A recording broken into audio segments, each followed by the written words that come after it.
What's the most disturbing content you could possibly find on social media? Derogatory posts, hate speech, racist comments, or perhaps a video of a violent drug cartel showing off its might in broad daylight like this? A few decades ago, it would have been almost impossible to think that you'd ever come across such a video on the internet. But the new reality means we've had to put up with seeing this video on our timeline from time to time. Even worse, some of these videos, like the one we're about to explore, have managed to go viral, capturing the attention of millions of internet users across the world. But what exactly is the motive behind a cartel putting out content on social media, and what are the implications of such videos going viral? Join me in this intriguing video as I explain how a cartel published a chilling video that went viral. The video. On the 21st of June 2022, famous Mexican writer and deputy director of Nexos magazine, Hector de Mauleón, uploaded a shocking video on his Twitter account with the caption, "We're here and we're not leaving." Considering the caption, one would have thought he had just posted a video of protesting workers, but that wasn't the case. On the contrary, the 53-second clip actually showed a group of armed men belonging to the Jalisco New Cartel, popularly called CJNG. As you can see, there are at least 20 men in the video dressed in tactical welfare vests and brandishing sophisticated weapons. Some had face covering on, others just couldn't be bothered as they smiled and put up happy poses as the camera moved around. And perhaps to clear any doubts about their allegiance, the initials of the cartel are boldly written on their vests. As if that wasn't enough, the gangsters looked visibly comfortable and didn't seem to be worried about law enforcement agencies possibly bursting them. In fact, they had no problems announcing the neighborhood, which is believed to be El Volantín in Jalisco. The most shocking thing about this daring video by the CJNG cartel wasn't even the display of weapons. I mean, criminals and terrorists are intimidating from their hideouts from time to time, but the sheer confidence of this particular group to flash live weapons in broad daylight and also disclose their location without fear. As narco corridos music played in the background, some of the men can be heard shouting something in native Mexican language, which roughly translates to, "We're here and will not leave." This explains the choice of caption by Hector de Mauleón, but more importantly, it highlights the shocking and increased dominance that drug cartels have enjoyed in Mexico in recent times, particularly in the state of Jalisco. Clearly, this wasn't just a random video of criminals displaying weapons and having fun, and neither is it a gathering of bluffing gangsters. Every single gangster in the video was neatly dressed in full military regalia with bulletproof vests and live firearms. And on the backdrop of the video, you can see several luxury cars parked strategically around the environment where the video was shot, obviously showcasing the financial and military might of the CJNG cartel. At the time of drafting this video, the video in question had garnered over 10,000 likes, 7,000 retweets, and nearly 2,000 comments, as several people across the country expressed shock and disdain at the daring show of force by the cartel. One Twitter user, Bere Aguilar, couldn't help but worry about the local residents. Replying to the video on Twitter, Aguilar asked, "Does anyone know where this was? Can you imagine the fear of the inhabitants?" In response to Aguilar's response, another user, simply identified as Arellano, replied with a Google Maps snapshot showing the supposed location where the video was shot with the caption "Volatín Jalisco." Another user named Carlos was quick to point out the obvious luxurious lifestyle of the gangsters. Replying to the video, Carlos tweeted, "Pure luxury and new trucks. There are no miseries. It seems that they're sponsored by the Lopez government. All new equipment." The verified account of Frente Cívico Nacional, a non-governmental and non-profit organization, also waded in on the discussion, saying, "What a result of the national security boards. What will they talk about every morning while the country collapses in the wave of insecurity?" Meanwhile, José Ignacio Raso Ibarra, a local journalist and collaborator with the El Informador newspaper, labeled it an act of cynicism as a sign of control and impunity. In another fierce comment, one Twitter user named Humberto Aguilar blamed the current admission under President Andrés Manuel López Obrador for negotiating with the cartels rather than confronting them. It is a consequence of agreeing with criminals, consenting to them and not confronting them. Without a doubt, the legacy of López Obrador is not only an economic disgrace but also a social and human catastrophe, which rots Mexico more and more into barbarism, and it will take years to recover. That same day, El Universal, a local media house in Mexico, uploaded the video to YouTube, and it went viral with over 3.5 million views and 27,000 comments at the time of drafting this script. And as expectedly, the comments weren't too different from the ones we saw on Twitter. But in all of this, the question remains, why exactly would members of a drug cartel choose to film themselves with weapons? Why did they make the video available to the public? And what do they hope to achieve from it? You see, everything you saw in that spine-chilling video is what military experts call a show of force exercise. Basically, a show of force exercise is an operation that's intended to warn or to intimidate an opponent by showcasing one's might and capabilities. It's more like a warning message to an opponent that you're well-equipped and ready to strike if provoked. Most times, a show of force drill is performed by military units, but police forces, casual security outfits, and terrorist gangs sometimes engage in show of force exercises to send a strong message to their opponents. In this case, the show of force demonstration by CJNG is believed to be aimed at the Los Pájaros de la Sierra. Since it began operating in Jalisco back in 2010, the CJNG cartel has enjoyed some good stints. The gang's appetite for violence meant they were able to gain lots of grounds and dominance within a short while. However, recent clashes with law enforcement agencies and other rival gangs like the Sinaloa cartel and the Los Pájaros de la Sierra have dealt a huge blow to the operations of the CJNG cartel. CJNG's conflict with the Los Pájaros Sierra cartel is a particularly interesting one because both gangs used to be allies. Under the command of Ernesto Mascoro Martinez, aka El Chaparro, the Pájaros Sierra gang functioned as the armed wing of the CJNG cartel, and for many years, they orchestrated vicious attacks to enforce the will and authority of CJNG in several parts of Mexico, including Jalisco and Michoacán. But today, those same areas have become a battleground for both cartels as they fight for control.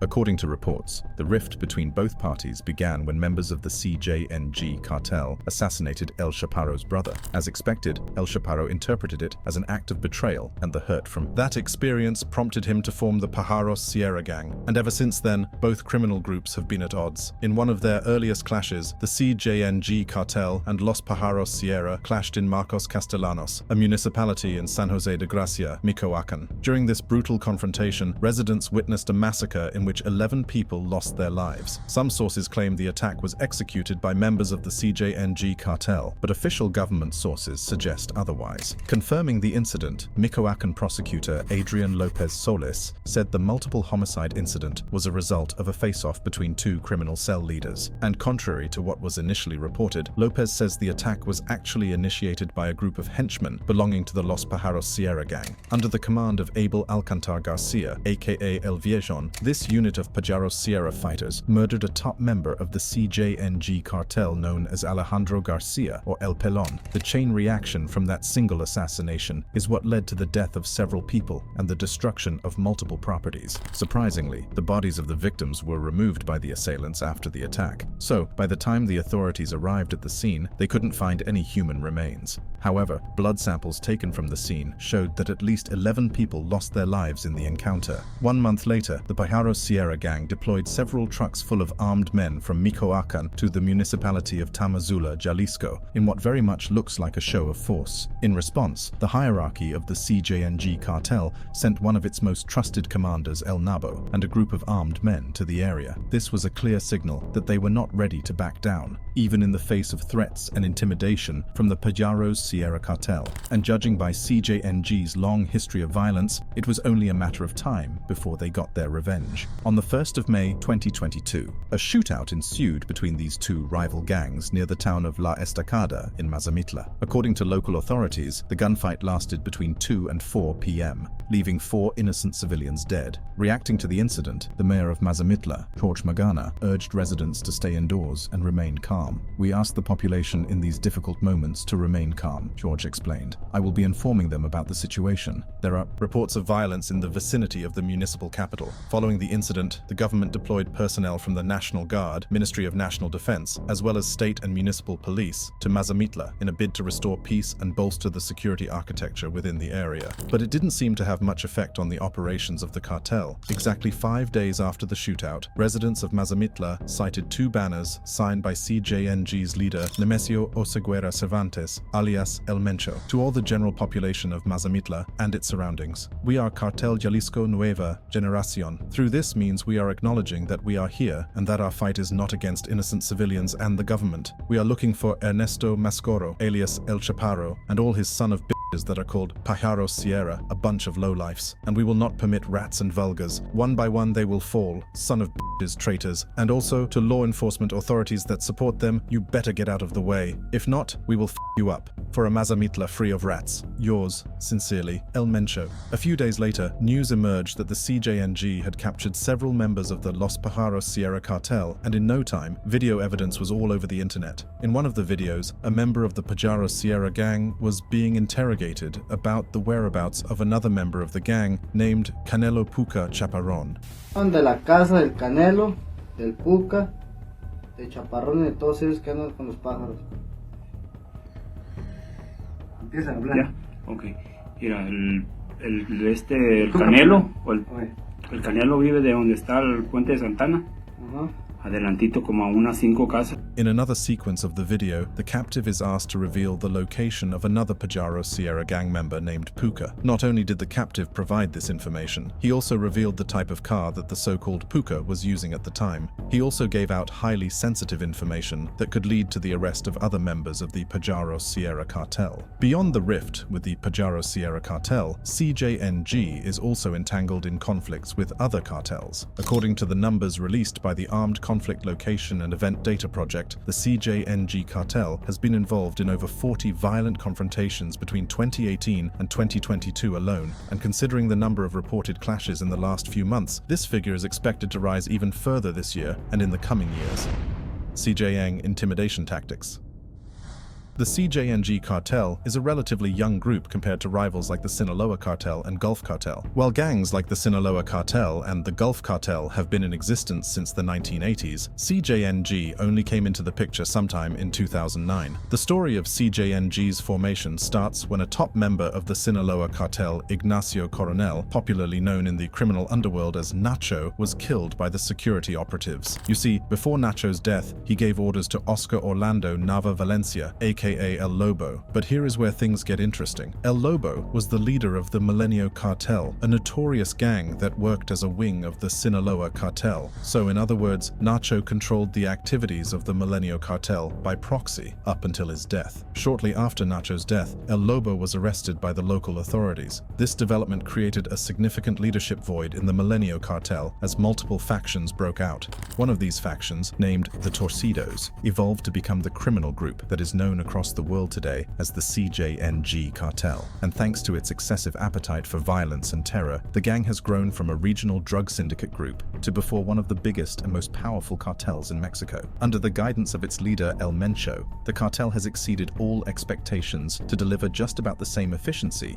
as the so-called established cartels. In fact, in some regions, the CJNG cartel reportedly enjoys more dominance than many of its rivals, including the Sinaloa cartel. According to reports, the very first operation by the CJNG cartel happened in June 2009. But at the time, the gang operated under the pseudonym Mata Zetas, which translates to Zeta Killers. Announcing its arrival, the notorious criminal group murdered 3 members of the Zetas clan and dumped their mutilated bodies in a van in Cancun, Quintana Roo, with an eerie narco message that reads, "We are the new group, Mata Zetas, Zeta Killers, and we are against kidnapping and extortion, and we will fight them in all states for a cleaner Mexico, Los Mata Zetas." And from then on, violence and brutality have become second nature for the CJNG and its members.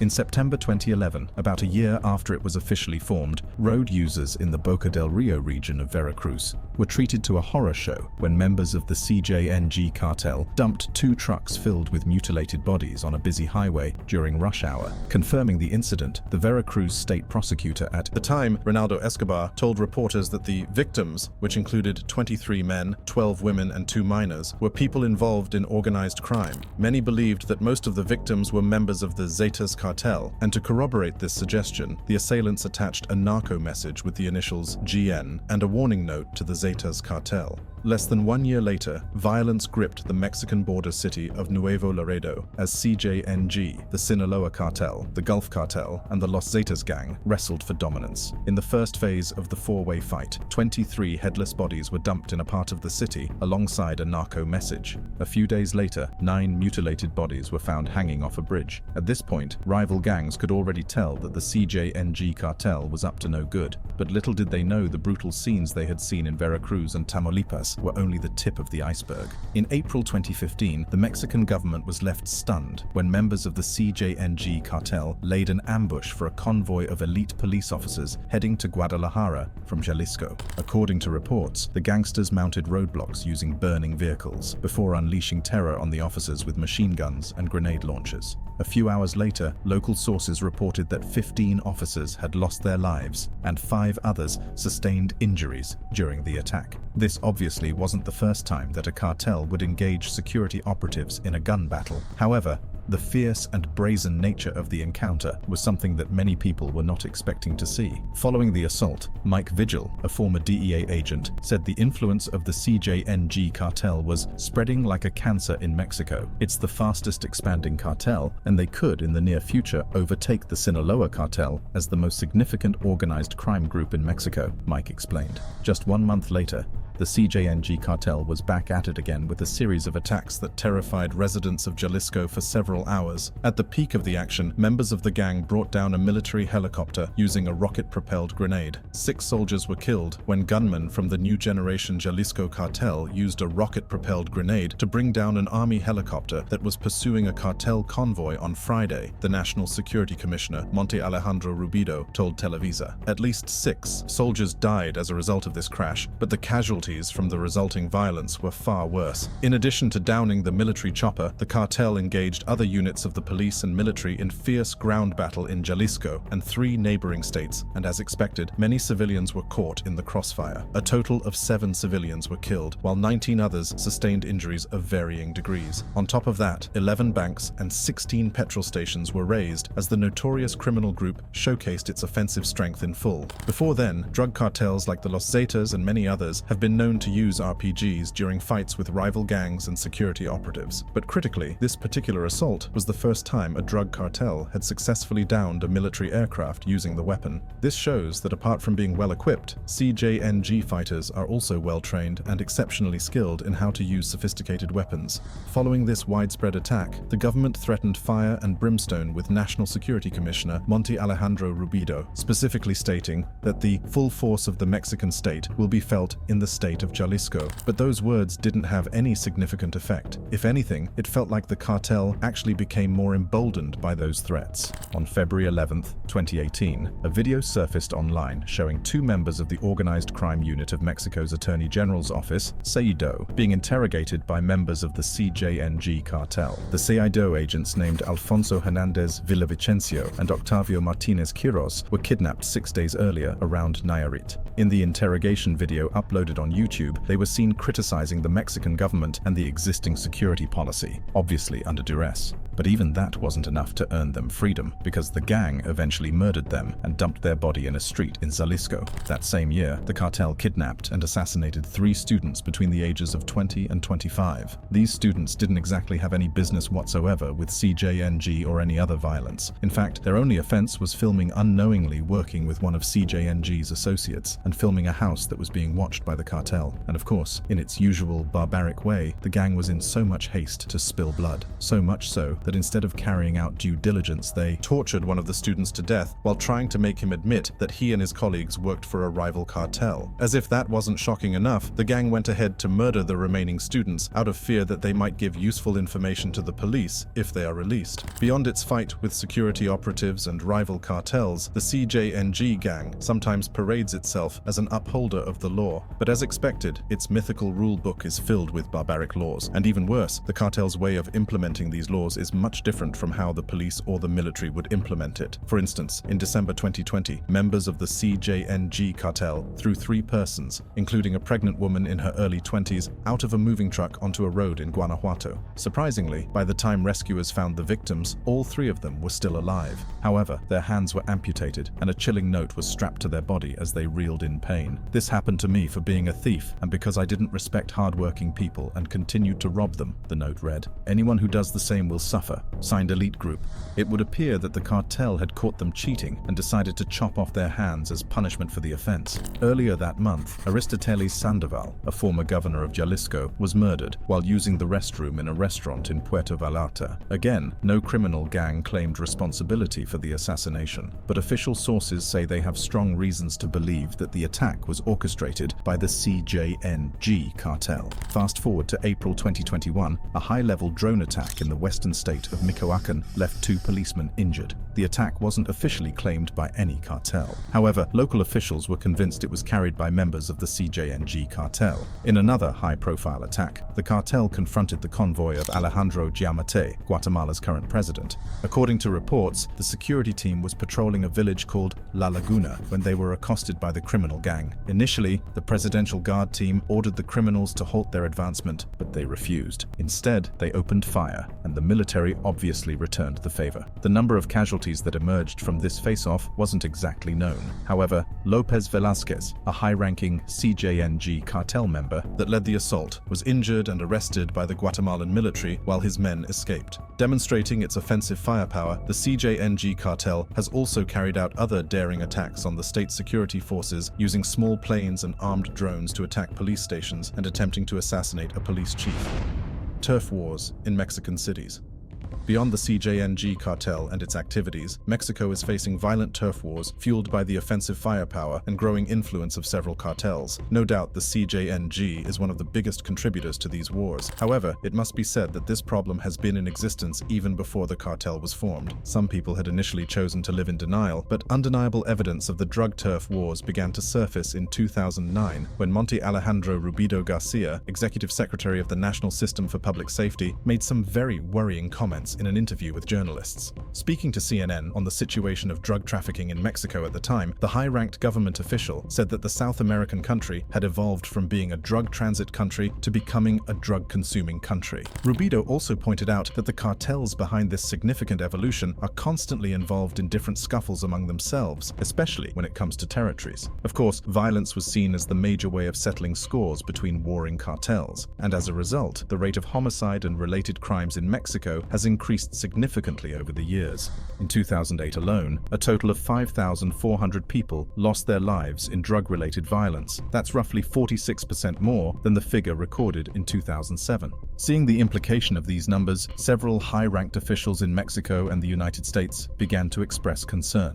Former U.S. House Speaker Newt Gingrich described it as a civil war, while Larry Burns, the director of Hemispheric Affairs in Washington at the time, called it a sickening vertigo into chaos and plunder. With support from the United States, the Mexican government made significant efforts to curb this violence, especially under President Felipe Calderón. His administration invested heavily on the security architecture and seized more drugs than any previous administration. But despite all of these efforts, the cartels remained resolute. In fact, it seemed like the crackdown by the government made the drug cartels more brutal in their approach. Commenting on the situation and the resolve of the cartels, Alejandro Rubido said, "Every time the state strikes a blow against them, their reaction is more violence." The United Nations also released a report confirming that the efforts of the Mexican government to end the turf wars have been met with stiff opposition and unprecedented violence on the part of the drug cartels. As the violence evolved, the drug cartels began to invent new ways of killing and disposing of the bodies of their victims. In a bid to demoralize rival cartels and security operatives, drug cartels began to kill in a high-impact fashion. Experts believe that it was during this period that Mexican cartels began to practice decapitation and mutilations. More often than not, the victims are first killed with guns, then their lifeless bodies are brutally mutilated and dumped in a public place alongside a narco message to a rival gang, residents of the community, or law enforcement agencies. One unnamed law enforcement official said the cartels adopted this approach, hoping that it would make the state go into reverse in its efforts to crack down on drug violence. But, as we'd learn in the years to come, this never happened. The government blatantly refused to back down on its stance. However, its efforts didn't seem to generate the desired results. In another report, the UN acknowledged the efforts of the government to control the situation, but the organization also highlights the high rate of drug abuse in Mexico, particularly among school-aged children and young people. In addition, the report also outlines the role that corruption has played in facilitating drug trades and shielding the cartels from facing the wrath of the law. On one occasion, Noe Ramirez Mandujano, one of Mexico's highest-ranked anti-drug officials, was arrested for accepting bribes of around $450,000 monthly from cartels during his time in office between 2006 and 2008. Over time, drug cartels have also adopted intimidation as a way of instilling fear into rival cartels and security operatives. In 2009, a police officer in Tabasco was murdered exactly 1 week after he arrested a notorious drug trafficker. 12 of his family members, including his mother, wife, and children, were murdered as well. In another round of violence against the state, gangsters kidnapped, tortured, and shot a retired military general 11 times after he was appointed as the top anti-drug official of Cancun. His aide and driver were also murdered during the assault. A few days later, Cancun's police chief was arrested in connection to the incident. The strong presence of multiple cartels in Ciudad Juarez meant the region was one of the most affected areas. From between 200 to 300 killings in 2007, the rate of homicides in the region rose to 1,600 in 2008. And despite the efforts of the government to crack down on the perpetrators of these crimes in Juarez, the number of homicides climbed to 2,500 in 2009 and 3,500 in the year 2010. The surge in killings was so bad. Alfredo Corchado, a Dallas Morning News contributor and famous author, I would find the mayor oftentimes spending part of the day praying for a miracle, but the miracle never seemed to come. On the contrary, the situation became even worse as Mexico was rocked to its foundation with unprecedented violence. On one hand, some drug lords were clamoring for peace. After the murder of a priest in Chihuahua, the leader of the CJNG cartel, El Mecho, made a passionate appeal to rival gangs, asking that regular citizens be left out of the turf wars. "Let the war be between us, not mess with any religion," El Mencho pleaded in the video statement. "My cartel doesn't mess with any religion or doctors or teachers." From Mencho Oseguera, CJNG. "We are with the people." At the height of it, the Los Zetas cartel staged a daring operation in the municipality of San Fernando, Tamaulipas, killing 72 immigrants from Central and South America because they refused to work for the cartel or pay ransoms. Multiple sources have confirmed this report, with one even claiming that the immigrants refused a bumper $2,000 monthly salary to work for the cartel as hitmen before they were killed. Another source claimed that the Zetas cartel murdered the immigrants because they suspected that they might be recruited by another cartel, known as the San Fernando Massacre. This incident was the single biggest discovery of its kind in the turf wars and the most brutal atrocity committed by a drug cartel up until that point. Officially, one victim faked his death and managed to escape with 2 gun wounds, and he was able to reach security operatives who busted the ranch where the incident occurred. A Mexican Marine and 3 gangsters were killed in the ensuing gunfight. And of course, the government came out with a strong statement criticizing the act. The federal government categorically condemns the barbarous acts committed by organized criminals. All of society should condemn these kind of acts that illustrate the necessity to continue combating crime with all the force of the Mexican state in order to obtain the peace demanded by Mexicans. But of course, statements alone don't win wars, and without a strong will to solve the problem, it was always going to linger on. By 2020, the number of organized crime homicides in Mexico had spiraled out of control to around 28,328 incidents, and in 2021, 13 other immigrants mysteriously went missing while trying to migrate from Mexico into Texas. Within the next 24 months, more than 30,000 people will lose their lives in drug-related violence. But thankfully, the figures from the first quarter of 2023 shows there is a decline in the trend, which suggests that the efforts of the government to crack down on drug dealings in Mexico is beginning to yield results.